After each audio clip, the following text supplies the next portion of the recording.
ദേശീയപാതയിൽ ആറ്റിങ്ങൽ പൂവൻപാറയിലാണ് വാഹനാപകടം ഉണ്ടായിരിക്കുന്നത്.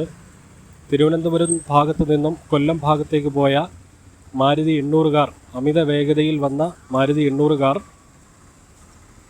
തൊട്ടു മുമ്പിൽ പോയ ഒരു ബൈക്കിൽ തട്ടുകയും എതിർദിശയിൽ വന്ന ഗവൺമെൻറ് ഓഫ് ഇന്ത്യയുടെ ബസ്സിൽ ഒരഞ്ഞ് തൊട്ട് മുന്നിലൂടെ പോയ നിരവധി ഇരുചക്ര വാഹനങ്ങളിൽ ഇടിക്കുകയും നിയന്ത്രണം വിട്ട കാർ മറുവശത്തിറങ്ങി പാലത്തിൻ്റെ സുരക്ഷാ ഭിത്തിയിലിടിച്ച് നിൽക്കുകയായിരുന്നു. അപകടത്തിൽ 5ഓളം പേർക്ക് പരിക്കേറ്റു. ഒരു സ്ത്രീ ഉൾപ്പെടെയാണ് 5 പേർക്ക് പരിക്കേറ്റത്. പരിക്കേറ്റവരെ ആശുപത്രിയിലേക്ക് മാറ്റി. കാറിൽ ഡ്രൈവർ മാത്രമാണ് ഉണ്ടായിരുന്നത്. ഇയാളുടെ അമിത വേഗതയാണ് അപകടത്തിന് കാരണം. അപകടത്തെ തുടർന്ന് ദേശീയപാതയിൽ ഏറെ നേരം ഗതാഗതം തടസ്സപ്പെട്ടു.